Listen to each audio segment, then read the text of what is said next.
Good morning, Sandeep. So what do you see on the horizon for central business districts and the office market? Particularly, we had an article in the New York Times today that I thought was really looking at the glass half empty as opposed to the glass half full. But obviously, we'd be very interested in your perspective.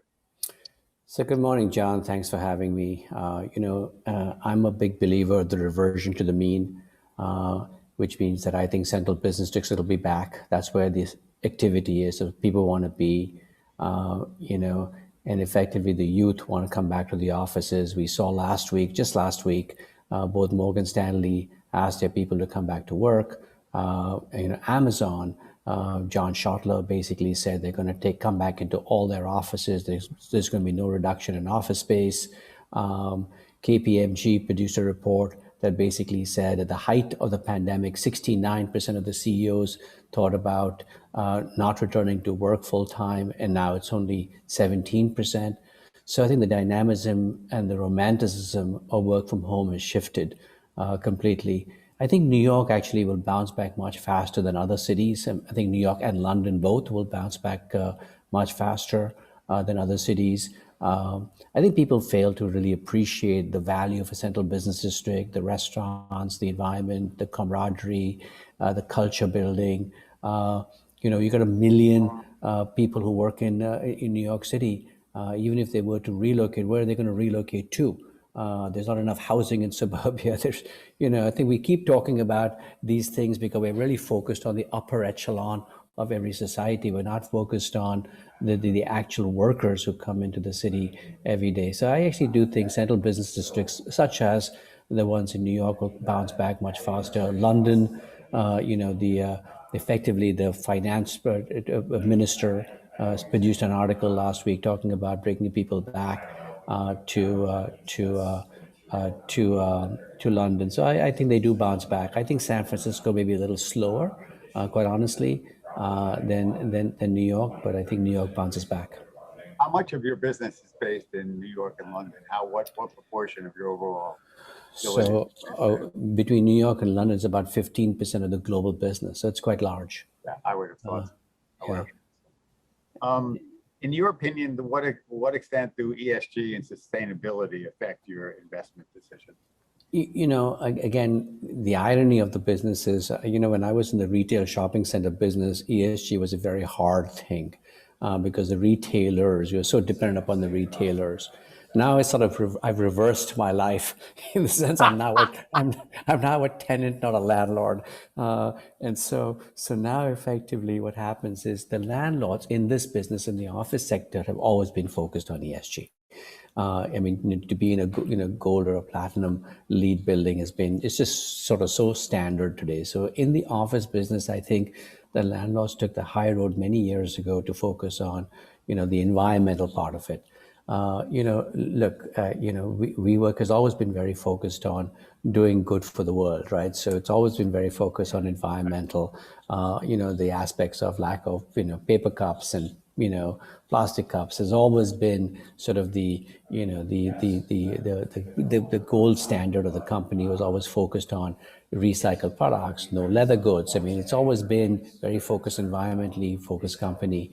And both on the S and the G part of it, it's been very focused on my tenureship at GGP, where equality in every aspect was so critical to our success, and we believed it.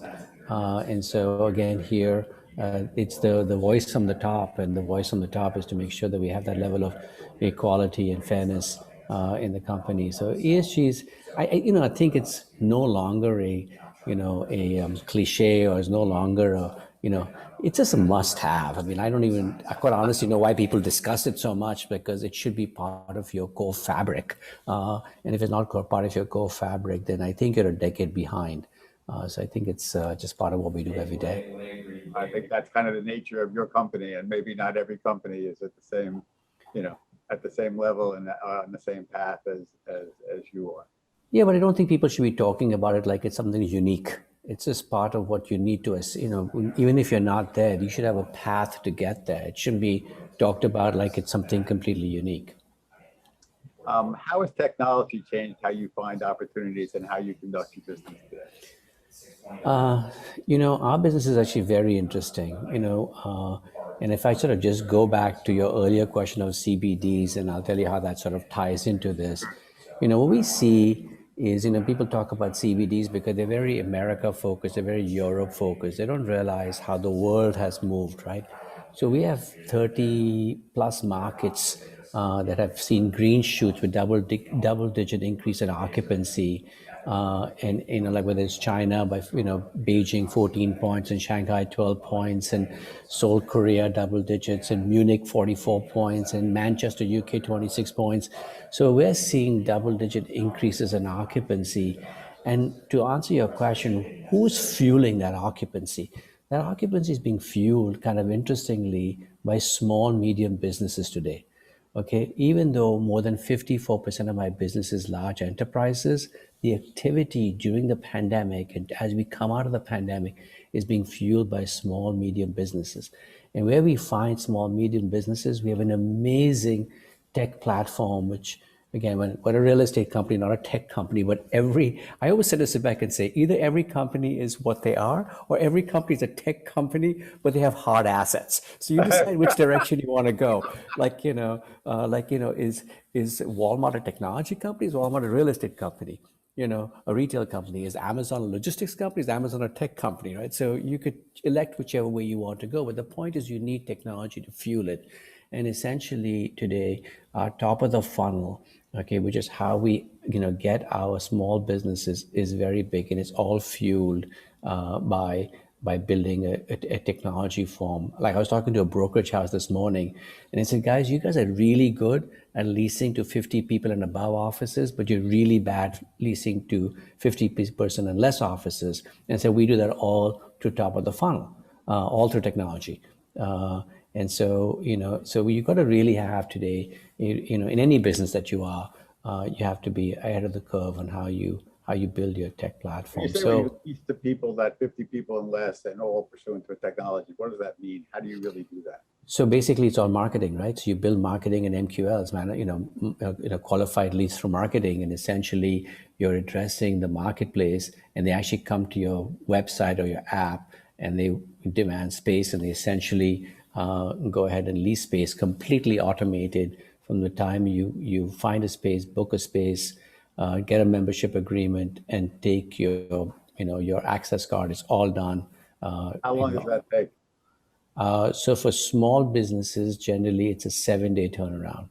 It happens instantaneously, but for the first time they hit it and they start doing their research to the time they actually come back and they sign an agreement is 7 days. Enterprise clients, okay, today in Europe are doing it in 20 days. That used to be a 90-day cycle. Today's a 20-day cycle. And that 20-day cycle, what size block are they taking in that 20-day cycle? 50,000 square feet or less. And for what duration?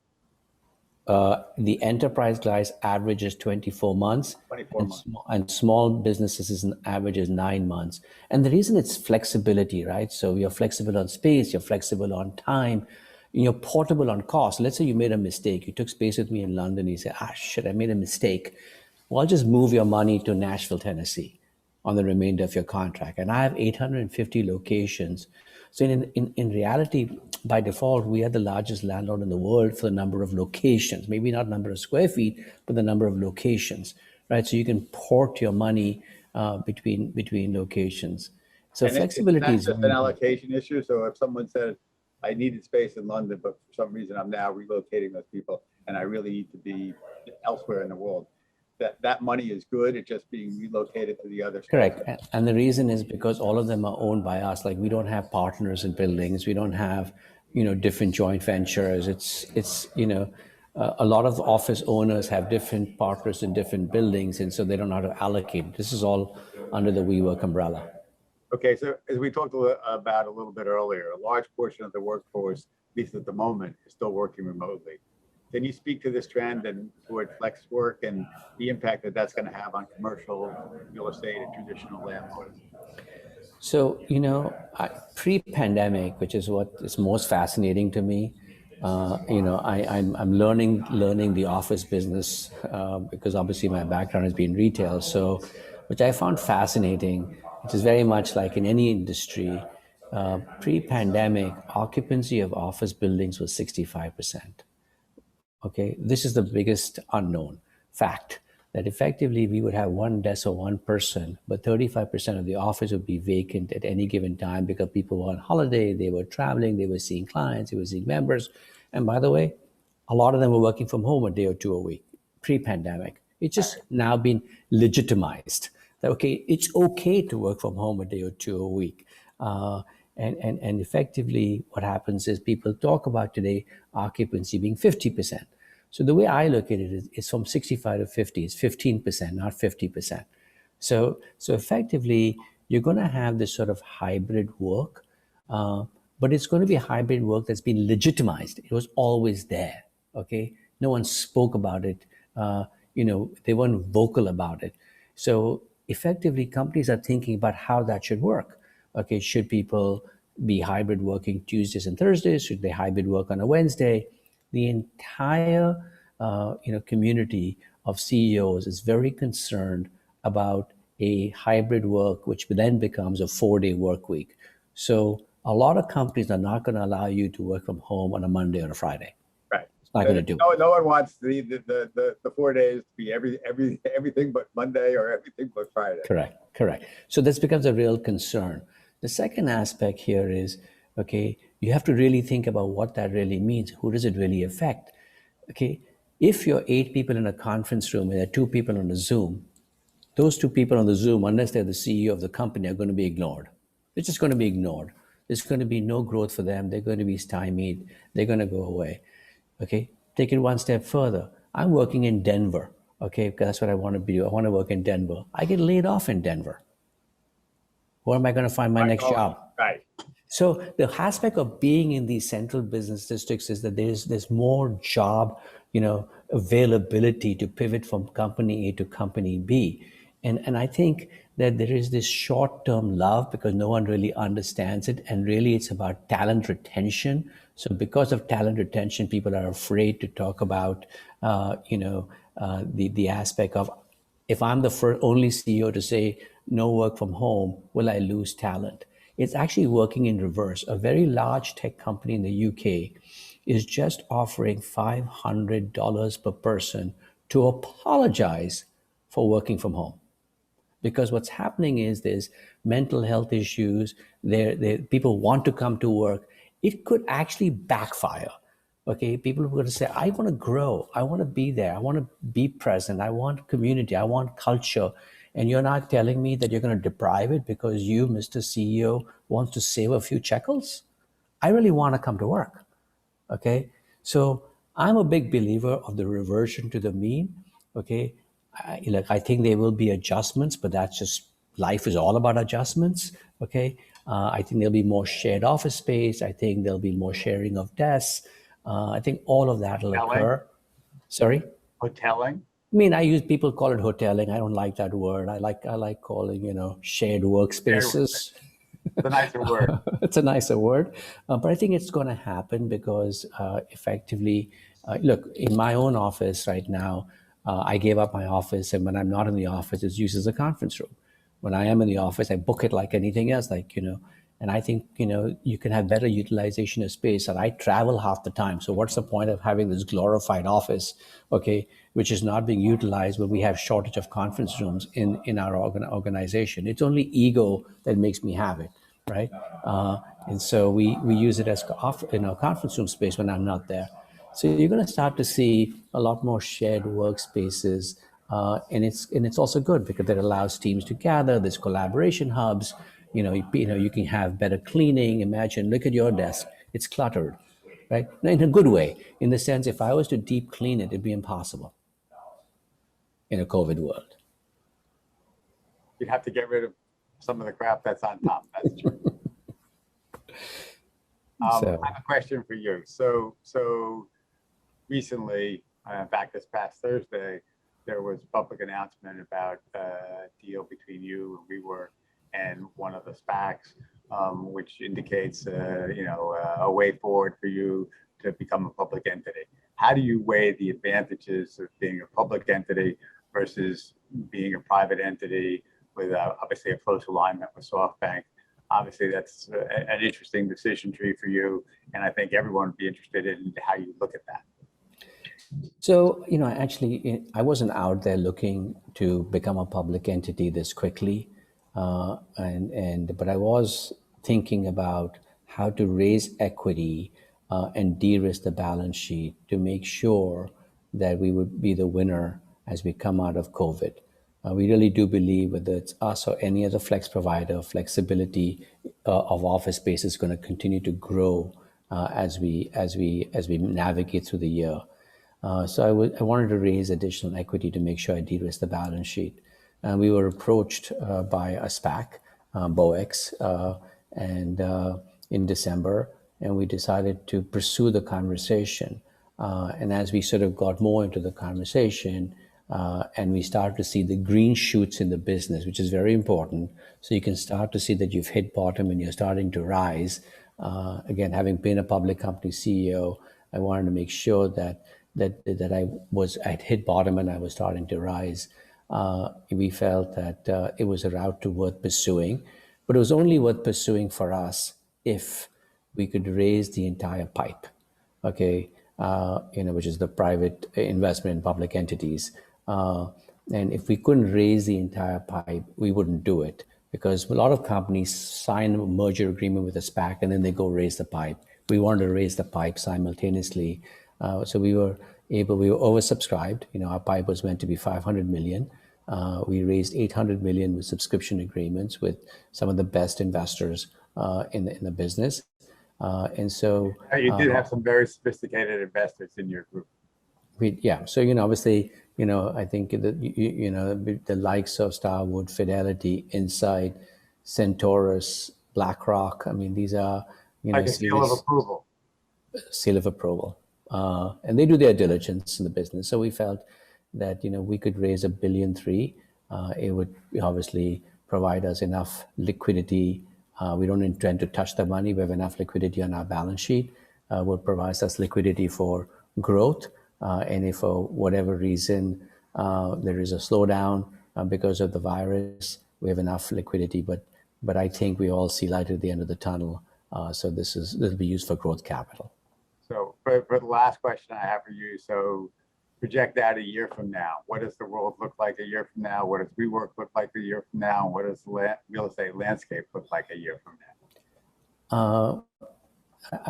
Like I said, I'm a bigger believer of the reversion to the mean. So I'm a bigger believer that people will start to come back to offices. I think commercial landlords will continue to flourish. I think there will be a lot more flexibility, which means that commercial landlords will have a bigger portion of their portfolio in flexible space, whether it's with us, whether it's our competitors, or on their own, by the way. I think people will want shorter term leases, and we'll figure out how to do that, for them. But I think there'll be a much more reversion to the mean, but with flexibility. People want flexibility. They're afraid to sign, very long-term leases if it's less than 100,000 square feet. If it's greater than 100,000 square feet, it requires a lot of customization, requires a lot of CapEx. The tenants all know if you want to go down that route, it's a 10-year lease. So they have to weigh flexibility to the kind of environment they have. But I do think there's a reversion to the mean. I do think space gets absorbed. And the good news is during this upturn over the last 10 years, there's really not been an oversupply situation of commercial space. So I do think it reverts to the mean. Sandeep, as always, it's a pleasure. I appreciate you taking the time, and I wish you great success on your way forward. I have no doubt that you will steer the company in a wonderful direction. Thanks, John. Really appreciate you taking the time, and I will talk to you soon. I agree. You take good care. Talk to you soon.